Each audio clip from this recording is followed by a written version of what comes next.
கடலூர் மாவட்டத்தில் வீட்டு வாசலில் விளையாடிக் கொண்டிருந்த 2 வயது பெண் குழந்தையை பட்டப்பகலில் மர்ம நபர் ஒருவர் இருசக்கர வாகனத்தில் கடத்தி சென்ற சம்பவம் பெரும் பதற்றத்தை ஏற்படுத்தியது. துரிதமாக செயல்பட்ட போலீசார் குழந்தையை 2 மணி நேரத்திற்குள் மீட்டிருக்கும் நிலையில் கடத்தி சென்ற மர்ம நபர் சிக்குவாரா?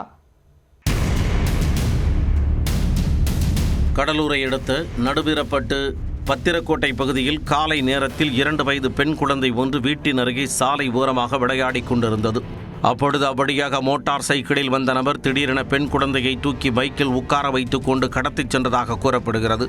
சிறிது நேரத்தில் குழந்தை காணவில்லை என்பதை உணர்ந்த பெற்றோர் மற்றும் உறவினர்கள் ஊர் முழுவதும் தேடுதல் வேட்டையை தொடங்கினர். அப்பகுதியைச் சேர்ந்த ஒரு சிலர் பெண் குழந்தையை இளைஞர் ஒருவர் மோட்டார் சைக்கிளில் கொண்டு சென்றதாக கூறியிருக்கிறார்கள். இதனால் அதிர்ச்சியடைந்த பெற்றோர் உடனடியாக நடுவீரப்பட்டு காவல் நிலையத்திற்கு தகவல் கொடுத்தனர். உடனே சுதாரித்துக் கொண்ட போலீசார் மாவட்டம் முழுவதும் சோதனை சாவடிகள் அமைத்து தேடுதல் பணிகளை தீவிரப்படுத்தினர்.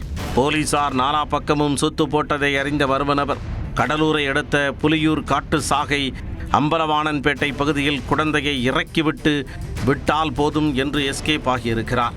2 வயது பெண் குழந்தை தான் எங்கிருக்கிறோம் என்பது புரியாமல் சாலை ஓரமாக நின்றபடி அழுது கண்ணீர் வடித்து நின்றுள்ளது.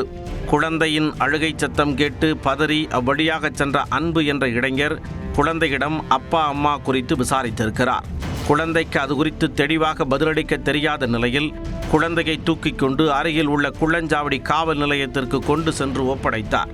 குழந்தையை பார்த்ததும் அது கடத்தப்பட்ட 2 வயது குழந்தை என்பதை போலீசார் புரிந்து கொண்டனர். உடனே நடுவீரப்பட்டு போலீசாருக்கு அவர்கள் தகவல் கொடுக்க குழந்தையின் பெற்றோர் மற்றும் உறவினர்கள் போலீசார் குள்ளஞ்சாவடி காவல் நிலையத்திற்கு வந்தனர். தொடர்ந்து குழந்தையை மீட்ட போலீசார் கடலூர் குள்ளஞ்சாவடி அரசு மருத்துவமனைக்கு கொண்டு சென்று மருத்துவ பரிசோதனைக்கு பின் பெற்றோரிடம் ஒப்படைத்தனர். குழந்தையை சாலை ஓரத்தில் இருந்து மீட்டு கொடுத்த அன்பு என்ற இளைஞருக்கு மாவட்ட காவல் கண்காணிப்பாளர் ஜெயக்குமார் பாராட்டு தெரிவித்தார். இதனிடையே குழந்தையை கடத்திய நபரை போலீசார் வலைவீசி தேடி வருகின்றனர். பட்டப்பகலில் விளையாடிக் கொண்டிருந்த 2 வயது பெண் குழந்தை கடத்தப்பட்ட சம்பவம் அப்பகுதியில் பெரும் பரபரப்பை ஏற்படுத்தியுள்ளது.